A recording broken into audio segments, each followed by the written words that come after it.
നമസ്കാരം. പിന്നെ വലിയൊരു ലക്ഷ്യം കഴിഞ്ഞിരിക്കുകയാണ്.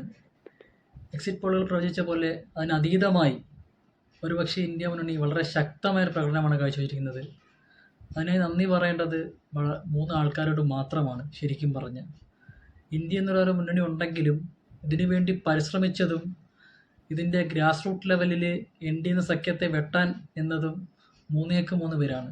അതിലൊന്നാമത്തെ പേരാണ് ഇന്ത്യൻ നാഷണൽ കോൺഗ്രസിൻ്റെ അമരക്കാരനായി നമ്മുടെയൊക്കെ മനസ്സിലുള്ള ശ്രീമാൻ രാഹുൽ ഗാന്ധി.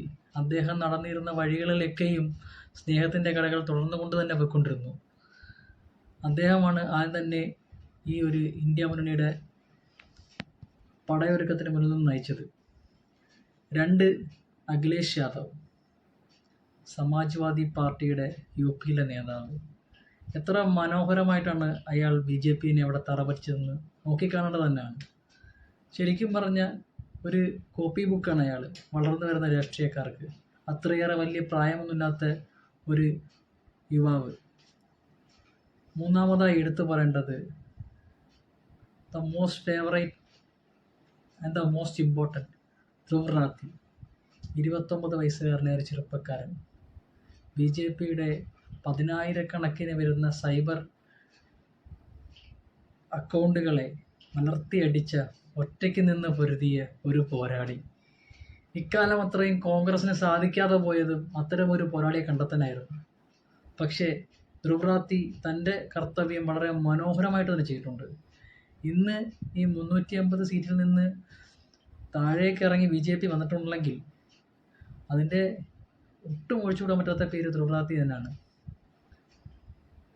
ഇതിലെ ഏറ്റവും വലിയ വസ്തുത എന്ന് പറയുന്നതും ഏറ്റവും സന്തോഷം നൽകുന്ന കാര്യവും സാക്ഷാൽ രാമൻ്റെ മണ്ണിൽ രാമൻ തന്നെ BJPയെ തോൽപ്പിച്ചു എന്നുള്ളതാണ്.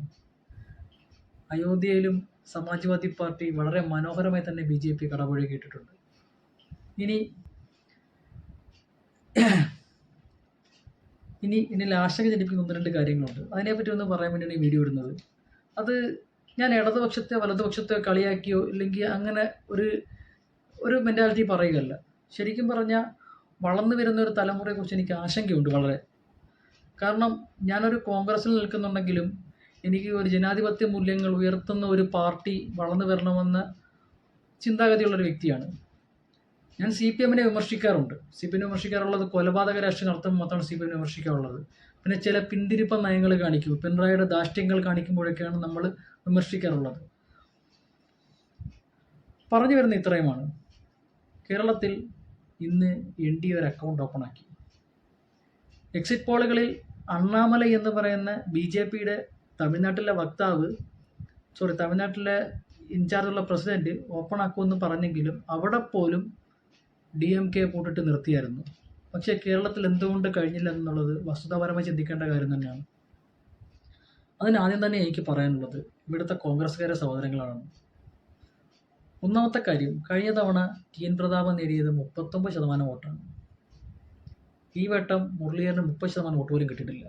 അതിൻ്റെ പൂർണ്ണ ഉത്തരവാദിത്വം തൃശ്ശൂരിലെ പത്മജയെ പോലുള്ള കുറേ നേതാക്കളാണ്. പത്മജ പാർട്ടി വിട്ടു പോയത് ഇലക്ഷൻ്റെ തലേ ദിവസം എങ്ങനെയൊക്കെയാണ്.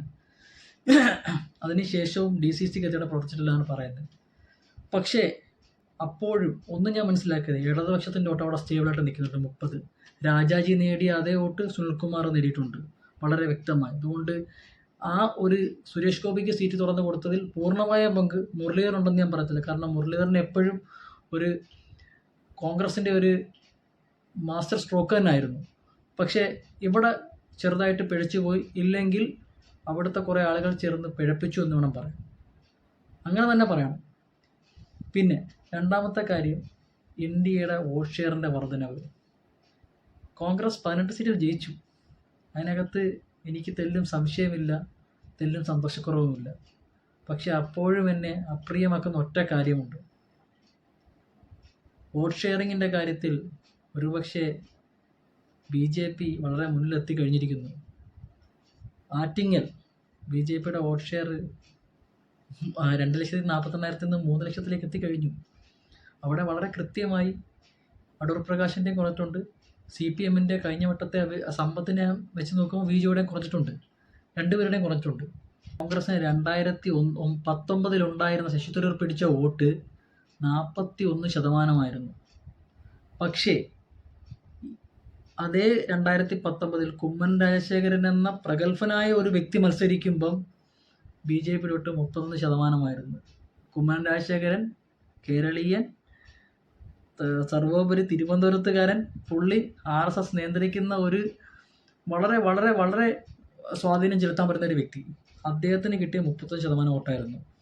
പക്ഷേ 2024 വന്നപ്പോൾ 41% കിടന്ന കോൺഗ്രസിൻ്റെ വോട്ട് നേരെ മറിച്ച് 37%. ആ 4% എവിടെ പോയി നിങ്ങളാരും തപ്പണ്ട. ആ 4% BJP-ക്ക് കയറിയിട്ടുണ്ട്. ഇതാണ് തിരുവനന്തപുരത്തെ വസ്തുത. ഇത് തന്നെയാണ് ചൂണ്ടിക്കാണിച്ചത് വന്നു. അല്ലാണ്ട് ഞാൻ സുധാകരനെ വെറുതെ കയറി വിമർശിക്കുകയോ ഇല്ലെങ്കിൽ വെറുതെ കയറി വായി തോന്നുന്ന പറയുകയല്ല. ഇത് തന്നെയാണ് അവിടുത്തെ വസ്തുത. പാലോട് രവിയെ പോലുള്ള രാജിക്കത്ത് കൊണ്ടുവരുമ്പോൾ മേടിച്ച് വെച്ചിട്ട് പോകാൻ പറയണമിറങ്ങി ഈ പ്രസ്ഥാനത്തിൽ വേറെ ആളുകളില്ലേ? അപ്പോൾ ഇത്തരത്തിലുള്ള കാര്യങ്ങൾ. പിന്നെ ശശി തരൂർ ജയിച്ചത് പുള്ളിയുടെ വ്യക്തിപ്രഭാവം കൊണ്ട് മാത്രമാണ്. അത്രേ പറയത്തുള്ളൂ. അല്ലാതെ അവിടെ പാർട്ടി ഒരു പുല്ലും ചെയ്തിട്ടില്ല. അത് ഉറപ്പിച്ച് തന്നെ പറയും. കാരണം പാർട്ടി ചെയ്തിട്ടുണ്ട്. ഈ 41 എന്നുള്ളത് 37% കുറയ്ക്കാൻ സഹായിച്ചിട്ടുണ്ട്. ഇനിയുമുണ്ട് മണ്ഡലങ്ങൾ.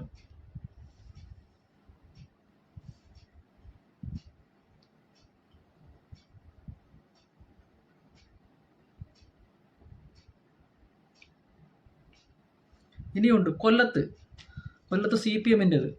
CPM-ൻ്റെ 36% വോട്ടുണ്ടായിരുന്ന കൊല്ലം 2010 36% വോട്ട് 32% മാറിയിട്ടുണ്ട്. CPM-ൻ്റെ വോട്ട് ഷെയർ. മറിച്ച് 10% ഉണ്ടായിരുന്ന BJP-ക്ക് 17.82%. അപ്പോൾ ഈ വോട്ട് എങ്ങോട്ട് പോയെന്ന് സ്വയം ചിന്തിക്കുക. ഇനിയുമുണ്ട് ആലപ്പുഴ. 40% വോട്ട് പിടിച്ച് AM ആരിഫ് ജയിച്ച മണ്ഡലത്തിൽ ഇന്ന് AM ആരിഫിന് കിട്ടിയത് 32% വോട്ടാണ്. 17% വോട്ടാണ് ശോഭാ സുരേന്ദ്രന് 28%. ഇനി സ്വയം ചിന്തിച്ച് നോക്ക് കേരളം എങ്ങോട്ടാണ് പൊയ്ക്കൊണ്ടിരിക്കുന്നതെന്ന്. എന്നിട്ട് വേണം നമുക്ക് പരസ്പരം കളിയാക്കാം അങ്ങോട്ടും ഇങ്ങോട്ടുമൊക്കെ. ഞാനീ പറഞ്ഞത് ഇടതുപക്ഷത്തെ വലതുപക്ഷത്തെ കളിയാക്കിയല്ല, മറിച്ച് നിയമസഭാ ഇലക്ഷൻ വരുവാണ്. അങ്ങോട്ടും ഇങ്ങോട്ടും ഒക്കെ പ്രശ്നങ്ങളൊക്കെ ഉണ്ടാവും. പക്ഷെ എന്നിരുന്നാലും സൂക്ഷിച്ച് കൈകാര്യം ചെയ്യുന്നില്ലെങ്കിൽ കേരളത്തിൽ BJP വരുന്ന കാലം വിദൂരമല്ല. അതിന് ഏറ്റവും വലിയ മകുടോദാഹരണമാണ് ഈ ഇലക്ഷൻ. വളരെ കൃത്യമായി നിങ്ങൾ അക്സസ് ചെയ്ത് നോക്കി കഴിഞ്ഞാൽ നിങ്ങൾക്ക് മനസ്സിലാവും എവിടെയൊക്കെയാണ് എന്തൊക്കെയാണ് ചീഞ്ഞ് നാറുന്നതെന്ന്. അപ്പോൾ ഇത്രയും പറയണമെന്ന് തോന്നിയത് വേറൊന്നും കൊണ്ടല്ല. പലരും 18 സീറ്റെന്ന് തൂക്കിപ്പിടിച്ച് കിടക്കുകയും ചിലർ 1 സീറ്റെന്ന് പറഞ്ഞ് തൂക്കിപ്പിടിച്ചിരിക്കുകയും ചിലർ NDA ഓപ്പണാക്കി സുരേഷേട്ടൻ തീറ്റി പിടിച്ച്. ഞാൻ ചില കോൺഗ്രസ്സുകാർ തന്നെ പോസ്റ്റുകൾ ഉണ്ട്, സുരേഷേട്ടൻ ജയിച്ചത് കൊണ്ട് ഞങ്ങൾക്ക് സന്തോഷമാണ്, എന്നാൽ രാഹുൽ ഗാന്ധി അവിടെ കേന്ദ്രം ഭരിക്കട്ടെ എന്ന്. ഈ സുരേഷേട്ടൻ മത്സരിച്ച സ്വതന്ത്രനല്ലല്ലോ. സുരേഷേട്ടൻ മത്സരിച്ചത് BJP-യുടെ വേണ്ടെന്നല്ലേ. BJP എന്ത് തെമ്മാടിത്തരം പറഞ്ഞാലും എന്ത് ചെറ്റത്തരം പറഞ്ഞാലും അതിനെല്ലാം സുരേഷേട്ടൻ അനുനയിക്കുകയല്ലേ അല്ലേ? അപ്പോൾ സുരേഷേട്ടൻ സ്വതന്ത്രനാണോ നല്ല മനുഷ്യനാണോ? അപ്പോൾ ഇത്തരത്തിലുള്ള കാര്യങ്ങൾ ഒന്നും മനസ്സിൽ വെച്ച് നല്ലതാണ്. കാരണം ഈ ഇലക്ഷൻ്റെ നേട്ടം കോൺഗ്രസിനും CPM-നും അല്ല, മറിച്ച് കേരളത്തിൽ BJP-ക്ക് മാത്രമാണ് എന്ന വസ്തുത പറഞ്ഞുകൊണ്ട് നിർത്തുന്നു. നന്ദി.